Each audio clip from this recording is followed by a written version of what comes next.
Bismillahirrahmanirrahim. Pembahasan kita kali ini adalah tentang hadfu al-hal atau sahibil hal, yaitu membuang hal atau membuang sahibul hal. Apakah boleh membuang hal? Demikian pula apakah boleh membuang sahibul hal? Pada dasarnya hal ini boleh dibuang. Kenapa? Karena hal bukanlah merupakan kalimat pokok, namun hal merupakan fudlah, kalimat pelengkap saja.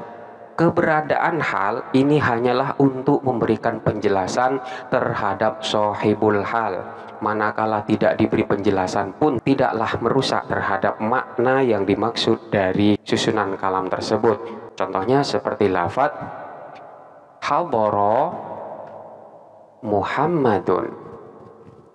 Muhammad hadir. Susunan ini sebenarnya sudah lengkap, maknanya sudah terpenuhi. Sehingga manakala terdapat tambahan kata setelahnya, maka kata yang ada ini tidak akan memberikan pengaruh apapun terhadap susunan kalimat pokok ini. Namun, adanya kalimat pelengkap ini tentu ada tujuan yang ingin dicapai, yang salah satunya adalah keberadaan hal, yaitu untuk memberikan penjelasan keadaan daripada lafaz Muhammad ini. Bagaimana keadaan Muhammad ketika dia itu hadir? Di sini dijelaskan, katakanlah maridon, dalam keadaan sakit, atau rokiban, dia hadir dengan mengendarai kendaraan, atau bagian, dia hadir dalam keadaan menangis, dan lain sebagainya. Namun semua keberadaan daripada hal ini sebenarnya boleh dibuang, sehingga dicukupkan dengan kata-kata hadara Muhammad, karena ini semuanya adalah pelengkap saja.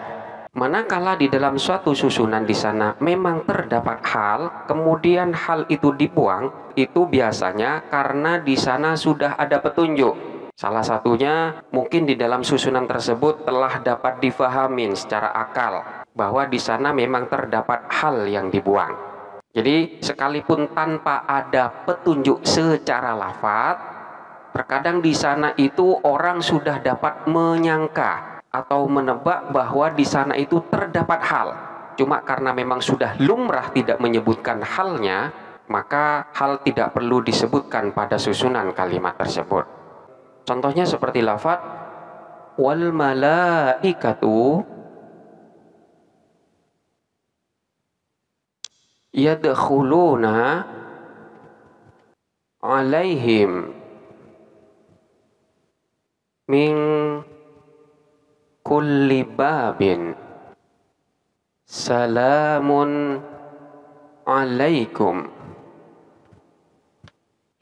Wal malaikatu, adapun para malaikat, yadkhuluna, ialah masuk. Siapa itu mereka malaikat? Alaihim, terhadap mereka para ahli surga, min kulli babin, dari setiap pintu.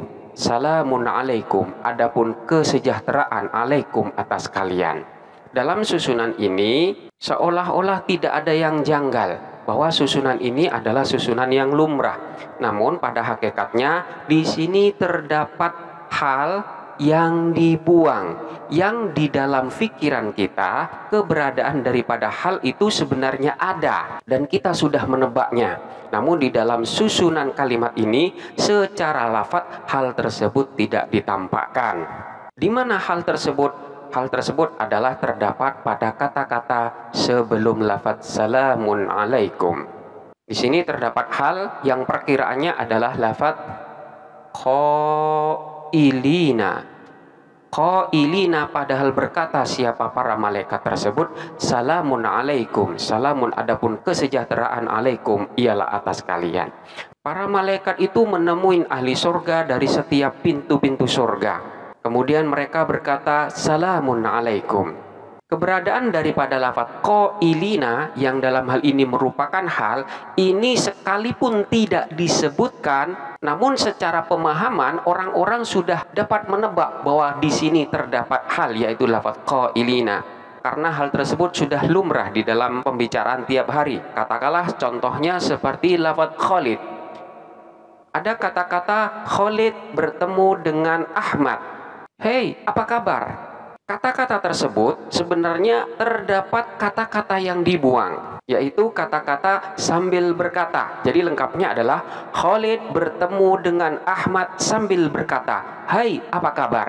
Namun kata-kata sambil berkata itu di sana dibuang karena memang sudah lumrahnya, tidak perlu untuk dinyatakan. Dan orang sudah dapat menyangka bahwa di sana ada kata-kata tersebut. Namun sekalipun tidak disebutkan, orang sudah mengetahuinya. Hal tersebutlah merupakan salah satu petunjuk yang berupa kebiasaan yang membolehkan hal tersebut dibuang. Contoh yang lain seperti lafaz wa idh yarfa'u Ibrahimu al-qawa'ida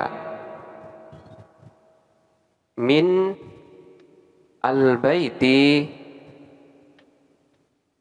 wa Ismailu Rabbana taqabbal minna. Wa'id dan takkala yarfa'u mengangkat Ibrahimu, siapa Ibrahim, al-qawa'ida kepada pilar-pilar, minal baiti dari Baitullah, wa Ismailu dan Nabi Ismail, Rabbana wahai Tuhan kami, taqabbal mudah-mudahan menerima siapa engkau, minna dari kami. Tatkala Nabi Ibrahim dan Nabi Ismail mengangkat pilar-pilar dari Baitullah, seraya berkata, Rabbana taqabbal minna, ya Allah terimalah kami. Dalam susunan ini terdapat hal yang dibuang. Hal tersebut terdapat pada kata-kata sebelum Rabbana taqabbal minna. Takdirannya adalah lafaz qailaini. Jadi wa id yarfa'u Ibrahimul qawa'ida minal baiti wa Ismail qailaini, padahal keduanya itu berkata Rabbana taqabbal minna.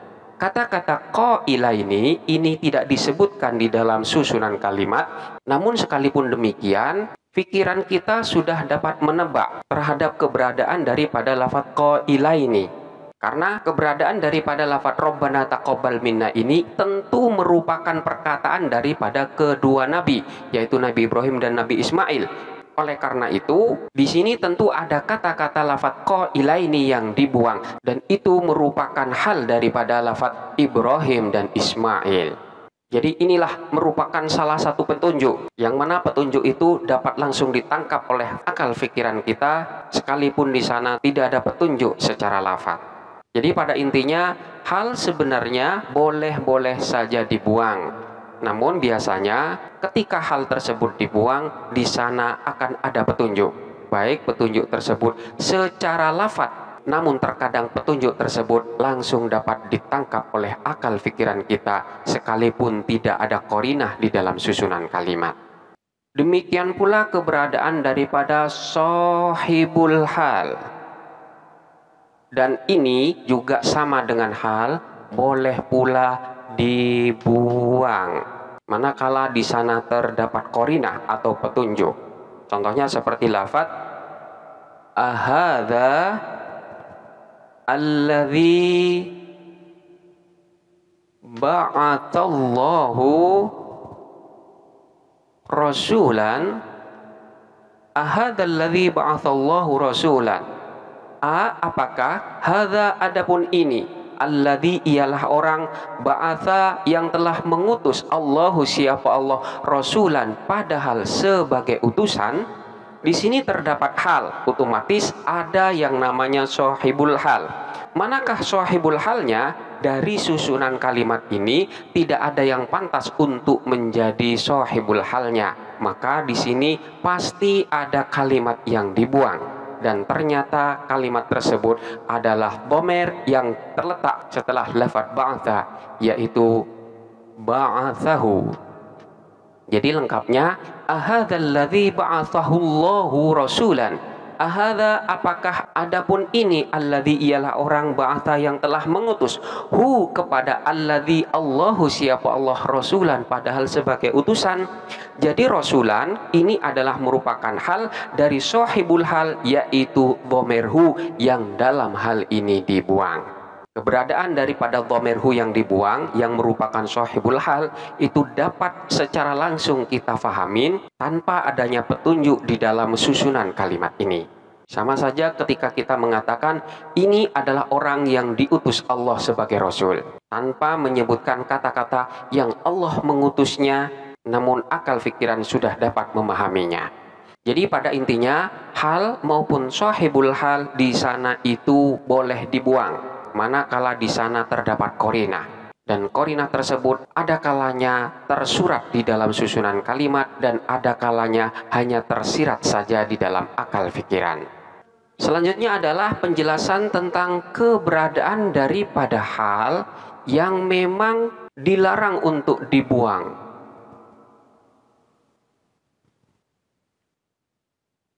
Pada dasarnya hal itu boleh dibuang karena memang hal merupakan fudlah, bukan kalimat pokok.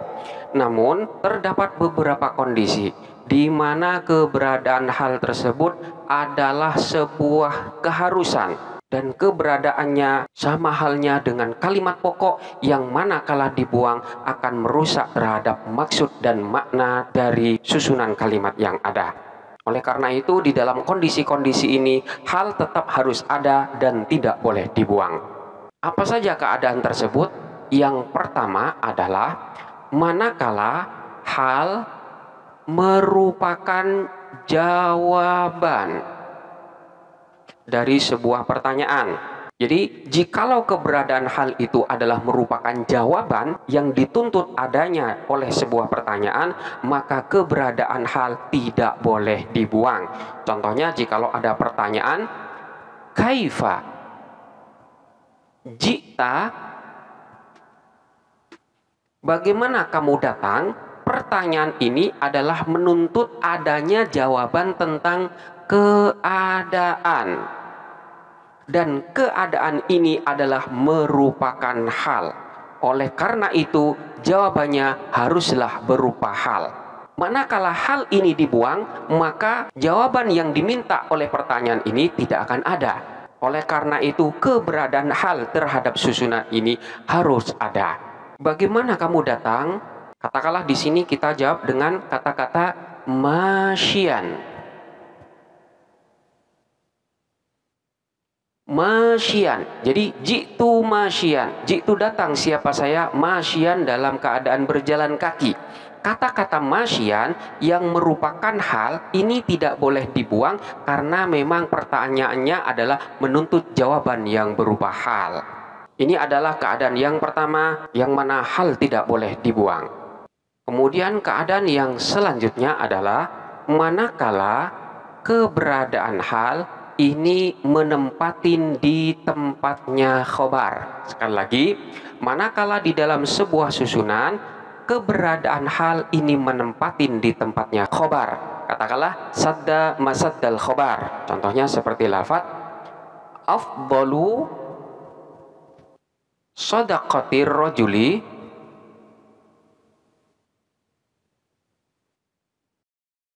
mustatiron.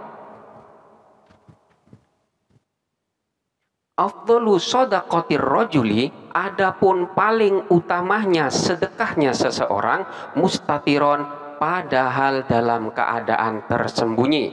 Lafaz mustatiron ini adalah merupakan kalimat yang kedudukannya sebagai hal yang menjelaskan keadaan daripada lafaz shadaqatir rajuli, sedekahnya seseorang. Posisi daripada mustatiron di sini adalah menempatin di tempatnya khobar. Jadi lafaz afdalu di sini adalah sebagai mubtadanya, sementara khobarnya tidak ada, namun di sini diwakilin dengan lafaz mustatiron yang kedudukannya sebagai hal. Keberadaan daripada hal di sini tidak boleh dibuang karena manakala dibuang akan merusak makna yang ingin dicapai di dalam susunan afdalu shadaqatir rajuli. Jadi manakala lafadz mustatiron ini dibuang dan menyisakan lafadz afdhalu shadaqatir rajuli, maka di sini tidak akan ada penjelasan apa yang dimaksud dengan afdhalu shadaqatir rajuli. Sedekah yang paling utama itu apa? Oleh karena itu, keberadaan daripada lafadz mustatiron yang menjelaskan sedekahnya seseorang yang paling utama itu harus tetap ada di dalam susunan kalimat dan tidak boleh dibuang. Jadi ini adalah kondisi yang kedua di mana hal menempatin di tempatnya khobar. Kemudian keadaan yang ketiga adalah manakala hal ini adalah merupakan lafadz sebagai pengganti dari pengucapan fiilnya. Jadi di sini sebagai pengganti dari pengucapan fiilnya. Talaffuzul fi'li. Contohnya seperti lafadz hani'an laka. Hani'an padahal menyenangkan laka untukmu. Lafadz hani'an keberadaannya adalah sebagai pengganti daripada pengucapan fiilnya. Jadi di sini tidak perlu menyebutkan fiilnya, cukup digantikan dengan keberadaan hal inilah. Oleh karena itu, di dalam susunan ini keberadaan hal harus tetap ada dan tidak boleh dibuang. Karena manakala hanya diucapkan dengan kata-kata laka saja, maka makna yang dimaksud tidak akan terpenuhi. Takdirannya adalah hanna'aka asyai'u atau yuhanni'uka asyai'u. Hanna'a semoga menyenangkan ka kepadamu asyai'u apa sesuatu. Demikian pula yuhanni'u semoga menyenangkan ka kepadamu asyai'u apa sesuatu. Kemudian kata-kata yuhanni'uka atau hanna'aka ini dibuang, langsung digantikan dengan lafadz hani'an yang merupakan hal. Oleh karena itu, karena memang keberadaannya sebagai pengganti daripada fiil, maka tidak boleh dibuang. Kemudian yang keempat adalah manakala keberadaan hal adalah merupakan inti dari maksud makna kalam. Contohnya seperti lafadz la taqrabu as-salata wa antum sukara. La taqrabu janganlah mendekatin siapa kalian as-sholata kepada solat wa antum padahal adapun kalian sukaron ialah dalam keadaan mabuk. Di sini lafadz wa antum sukaron adalah merupakan hal yang berupa jumlah yang menjelaskan tentang sahibul hal yang berupa dhamir waw jama'. Janganlah kalian mendekatin solat sementara keadaan kalian dalam keadaan mabuk. Keberadaan kata-kata wa antum sukaron ini adalah memberikan penjelasan terhadap kata-kata la taqrabus sholah. Janganlah kalian mendekatin sholat. Tidak boleh mendekatin sholat, artinya tidak boleh melaksanakan sholat. Kapan hal tersebut terjadi? Manakala wa antum sukaron. Jadi keberadaan wa antum sukaron adalah merupakan inti daripada makna yang dituju dari susunan ini. Oleh karena itu, kata-kata wa antum sukaron ini tidak boleh dibuang. Karena manakala ini dibuang, hanya menyisakan la taqrabus sholah, maka di sini maknanya akan menjadi rusak. La taqrabus sholah, janganlah kamu mendekatin sholat. Sementara kita tetap diwajibkan untuk melaksanakan sholat. Oleh karena itu, mana la taqrabus sholah ini akan bertentangan dengan makna-makna kewajiban yang lainnya. Oleh karena itu, keberadaan dari wa antum sukara ini harus ada dan tidak boleh dibuang. Contoh lagi seperti lafadz wala tamshi fil ardi marohan. Wala tamshi fil ardi marohan. Wala tamshi dan janganlah berjalan siapa kamu fil ardi di bumi marohan dalam keadaan sombong. Lafadz marohan ini adalah merupakan hal yang keberadaannya wajib ada. karena memang makna daripada lafadz marohan ini adalah inti daripada makna yang dikehendakin dalam susunan ini. Janganlah kalian berjalan di muka bumi ini dalam keadaan bagaimana? Marohan, dalam keadaan sombong. Manakala lafadz marohan di sini dibuang dan menyisakan kata-kata wala tamshi fil ardi, janganlah kalian berjalan di muka bumi, maka di sini akan bertolak belakang dari perintah Allah yang lainnya. Katakanlah seperti ayat fantashiru fil ardi, menyebarlah kalian di muka bumi ini, wabtaghu min fadlillah, dan carilah anugerah dari Allah. Ini manakala hal dibuang. Oleh karena itu, keberadaan daripada lafadz marohan di dalam susunan ini adalah merupakan lafadz yang wajib ada dan tidak boleh dibuang. Kemudian kondisi yang kelima adalah manakala sahibul hal ini dibatasin atau dimahsur. Jadi makna daripada sahibul hal itu dibatasin. Contohnya seperti lafadz ma najihan illa khalidun. Maja'a, tidak datang, najihan, dalam keadaan berhasil, sukses, illa khalidun, kecuali siapa Khalid. Tidak ada yang datang sukses kecuali Khalid. Kata-kata illa khalidun ini memberikan pengertian bahwa tidak ada seorang pun yang sukses kecuali Khalid. Dalam artian hanya Khalidlah yang datang dalam keadaan sukses. Lafadz Khalid ini adalah merupakan sahibul hal, sementara halnya adalah lafadz najihan. Dan di dalam susunan ini, keberadaan sahibul halnya ini dibatasin dengan kata-kata hanya Khalid saja. Sementara selain Khalid tidak ada yang sukses. Ini yang dimaksud dengan sahibul halnya dimahsur atau dibatasin. Oleh karena itu, lafadz najihan yang merupakan hal ini keberadaannya tidak boleh dibuang dan harus tetap ada di dalam susunan kalimat. Karena lafadz najihan yang merupakan hal adalah untuk menjelaskan keadaan daripada sahibul hal yang dimahsur atau yang maknanya dibatasin ini. Ini adalah kondisi yang kelima. Kemudian kondisi yang keenam adalah manakala hal ini dimahsur. Jadi manakala pada kondisi yang kelima di sana adalah sahibul hal yang dimahsur, namun di sini adalah hal yang dimahsur atau yang maknanya dibatasin. Contohnya seperti lafadz ma jaa khalidun illa bakian. Ma jaa, tidak datang khalidun, siapa Khalid, illa bakian, kecuali dalam keadaan menangis. Lafadz bakian ini adalah hal yang menjelaskan terhadap kondisi daripada sahibul halnya, yaitu lafadz khalidun. Dalam susunan ini adanya pembatasan terhadap kondisi Khalid ketika dia datang. Bisa saja keadaan Khalid ketika dia datang dalam keadaan kaya, dalam keadaan berjalan, dalam keadaan menangis, dalam keadaan tersenyum, marah, dan lain sebagainya. Namun semua kondisi tersebut dibatasin hanya dengan kata-kata illa bagian, yaitu dalam keadaan menangis. Jadi Khalid tidak datang melainkan dalam keadaan menangis. Hanya menangislah yang di sini disebutkan untuk menjelaskan keadaan daripada Khalid.